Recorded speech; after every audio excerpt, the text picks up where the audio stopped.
warahmatullahi wabarakatuh. Perkenalkan, nama saya Hasan Umar, saya dari PBSI Angkatan 2020. Di sini saya akan menjelaskan sastra Indonesia periode 1850 sampai dengan 1933 yang biasa dikenal dengan sastra Melayu Tionghoa. Di Indonesia, sastra Melayu Cina tumbuh dan berkembang sebelum muncul sastra Indonesia modern pada akhir abad ke-19. Ni John Lan menyebutnya dengan sastra Indonesia Tionghoa. Menurut Jacob Sumarjo dalam bukunya Dari Khazanah Sastra Dunia 1985, jenis sastra ini diawali dengan terjemahan-terjemahan. Pada kurun awal perkembangannya terbit karya-karya terjemahan sastra Cina dan Eropa yang dikerjakan oleh Li Kim Huk, antara lain Kapten Crumbler setebal 560 halaman, Kawanan Bangsat setebal 800 halaman, Pembalasan Bakrat setebal 960 halaman, dan Ricambol Binasa dan Genevieve de Vandas tebal 1250 halaman. Demikian tebalnya buku-buku ini, antara diterbitkan secara serial. Ada yang sampai 40 jilid. Setelah masa itu, barulah berkembangnya karya Melayu Cina asli sampai akhir tahun 1942. Jauh sebelum terbit roman-roman balai pustaka di Indonesia, telah tumbuh dan berkembang sastra Melayu Tionghoa. Kesusastraan Melayu Tionghoa sudah ada sejak 1870, sedangkan kesusastraan Indonesia modern baru muncul belakang. Karena pengaruh kebijakan politik, sastra Melayu Tionghoa pada masa dahulu tidak diperhitungkan dalam Khazanah Sastra Indonesia. Salah satu alasannya ialah bahwa karya sastra ini menggunakan bahasa Melayu dari pasar yang dianggap rendah, sementara karya sastra balai pustaka menggunakan bahasa Melayu yang tinggi yang dianggap sebagai bagian budaya Indonesia atau bangsa. Karya sastra para peranakan Tionghoa berlantaran masa 1870 sampai 1960. Karya sastra Melayu Tionghoa menggambarkan dinamika yang terjadi di masa puncak Pax Nederlandska atau masa kemasan penjajahan Belanda dan beberapa dekade awal kemerdekaan Indonesia. Dari sana kita bisa merasakan bagaimana hidup di zaman itu dan bagaimana hubungan sosial yang terjadi di masyarakat pada masa tersebut ditulis. Lanjut ke bahasan berikutnya, yaitu bacaan liar. Perkembangan kesusastraan Indonesia pada periode awal ditandai dengan produksi bacaan kaum penggerakan yang disebut oleh negara kolonial sebagai bacaan liar. Kaum penggerakan memandang produksi bacaan mereka sebagai bagian yang tak terpisahkan dari mesin penggerak untuk mengikat dan menggerakkan kaum kromo, kaum buruh, dan kaum tani yang tak bertanah. Produksi bacaan dapat berbentuk surat kabar, novel, buku, syair, dan sampai teks lagu. Bagi mereka, bacaan merupakan alat penyampaian pesan dari orang-orang organisasi penggerakan kepada kaum kromo oleh spektrum revolusioner dan radikal. Dari kaum penggerakan bacaan ini pesan tentang zaman yang telah berubah dan penindasan kekuasaan kolonialisme. Tujuan dari pesan-pesan tersebut adalah agar mengajak kaum kromo melawan penjajah. Bacaan-bacaan yang ditulis oleh orang Bumi Putra sendiri mulai muncul pada awal abad ke-20. Yang menarik dari perkembangan produksi bacaan yang dilahirkan oleh abad ke-20, yang ditulis oleh orang Bumi Putra sendiri melalui muncul pada awal abad ke-20. Yang menarik dari perkembangan produksi bacaan yang dilahirkan oleh orang-orang Bumi Putra dalam penggunaan Melayu pasar yang merupakan juga mengikuti para pendahulunya, golongan Indo dan Tionghoa penggerakan. Melayu pasar adalah bahasa para pedagang dan kaum buruh yang tidak pernah mengenyam pendidikan sekolah dan pengejaran bahasa Melayu yang baik. Selain itu, bacaan-bacaan yang ditulis dalam bahasa Melayu pasar mempergunakan bahasa lisan sehari-hari, terasa lebih spontan dan kadang-kadang lebih hidup, lebih bebas dari ikatan terbahasa. Perkembangan produk bacaan Bumiputra sempat didukung dengan maraknya industri pers pada awal abad ke-20.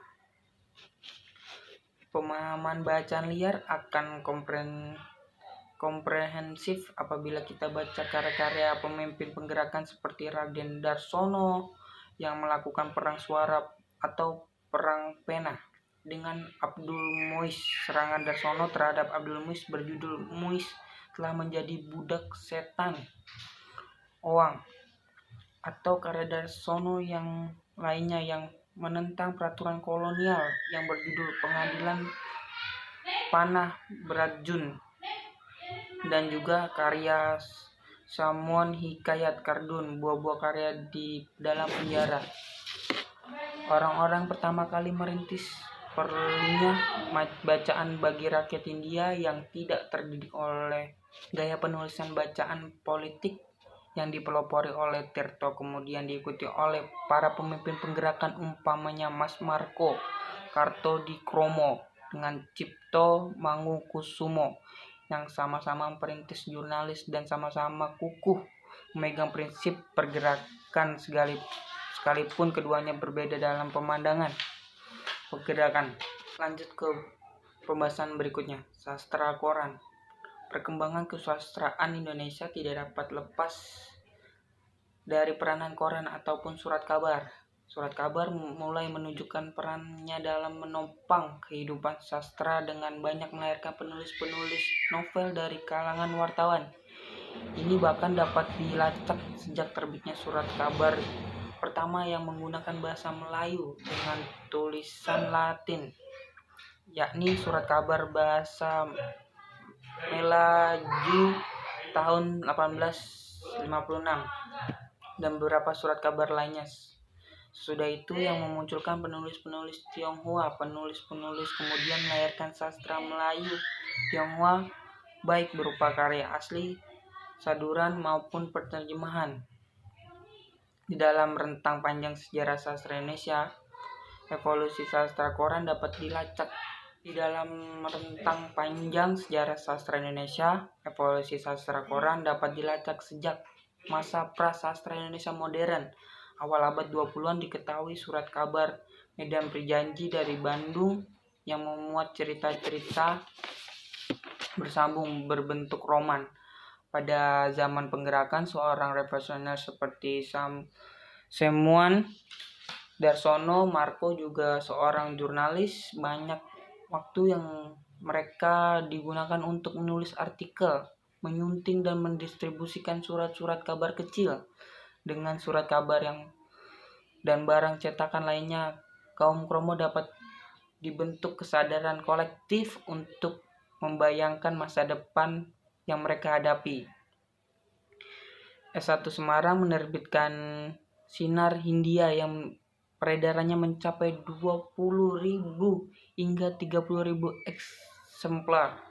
Dengan demikian, surat kabar bukan hanya propaganda kolektif, tapi juga organizer kolektif. Bagaimanapun, mereka juga memerlukan pemasukan untuk mempertahankan produksi dengan menerima pemasangan reklame dari sebagian perusahaan, baik produksi dihasilkan di India maupun produksi luar negeri. Selain itu, dana juga diperoleh oleh para penduduk atau pelanggan sebesar 50 setiap orang. Semenjak Hindia Belanda diserahkan kembali oleh Inggris pada tahun 1812, percetakan negara yang disebut dengan Landruskert menceritakan surat kabar mingguan Batavia's Colonial Courant yang dikonsumsi oleh para pejabat kolonial, sedangkan pengawas penerbitan koran ini dilakukan oleh Sekretariat Hongge Regering. Sedangkan bahan-bahan dan dana untuk menerbitkan surat kabar ini diterbitkan cuma oleh orang Batavia, Gunneschaft. Surat kabar komersial kepunyaan orang Eropa yang berbahasa Belanda hingga 1870 bermunculan dengan memuat-muat berita lokal serta berita-berita dari Eropa. Sedangkan barang cetakan berbahasa daerah lebih banyak menyoroti peristiwa-peristiwa lokal, tetapi kemudian pada paruh abad ke-19, penerbit-penerbit Eropa tersebut menerbitkan surat kabar berbahasa Melayu dengan tulisan Latin yang terbit dari Jawa. Surat kabar Betawi terbit tahun 1858. Selomprat melaju muncul pertama kali tahun 1860 dan Bintang Surabaya tahun 1860. Dari penjelasan yang saya jabarkan, sudah terlihat bahwa koran atau surat kabar dan media massa cetak pada umumnya memiliki peran yang cukup penting dalam sejarah perkembangan sastra di Nusantara di Indonesia. Di masa cetak sejarah koran sampai majalah bahkan cukup memanjakan karya sastra, hampir semua media masa cetak terbit di Indonesia menyediakan ruang khusus untuk karya sastra. Lanjut ke bahasan berikutnya. Dari Max Havelaar ke politik etis, perkembangan kesusastraan Indonesia tidak dapat dipisahkan dari masyarakat Indonesia dalam perkembangan kesadaran sosial, politik, dan bangsa Indonesia pada awal abad ke-20. Hal itu diperkuat oleh pendapatan Bakri Siregar. Dengan demikian, sastra Indonesia modern, lahirnya kesadaran nasional tersebut yang tercermin dalam hasil sastrawan-sastrawan dalam tingkat dan taraf yang berbeda sesuai dengan masa, dari lingkungan dan sebagai ternyata dalam kritik sosial dan cita-cita politik dikemukakan serta alat bahasa dan bahasa yang digunakannya. Lanjut ke pembahasan berikutnya, Balai Pustaka. Perkembangan kesusastraan Indonesia modern tidak bisa dipisahkan dari keberadaan Balai Pustaka. Balai Pustaka sendiri pada awalnya adalah komisi untuk bacaan sekolah pribumi dan bacaan rakyat atau Komisi for the Independent School and Folklore yang didirikan pada tahun 1908. Komisi ini dimasukkan untuk memerangi bacaan liar yang banyak beredar pada awal abad ke-20. Secara sepihak, Belanda menyebut sebagai saudagar kitab yang kurang suci hatinya.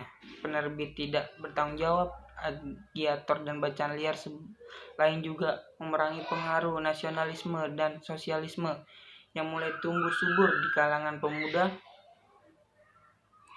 pelajar. Oleh karena itu, perlunya pemerintah kolonial untuk menyediakan bacaan ringan yang sehat untuk lulusan sekolah rendah. Intuisi Balai Pustaka memberikan pertimbangan yang juga turut memberi pertimbangan kepada negara kolonial tentang pemilihan naskah bacaan perpustakaan sekolah masyarakat kolonial umumnya.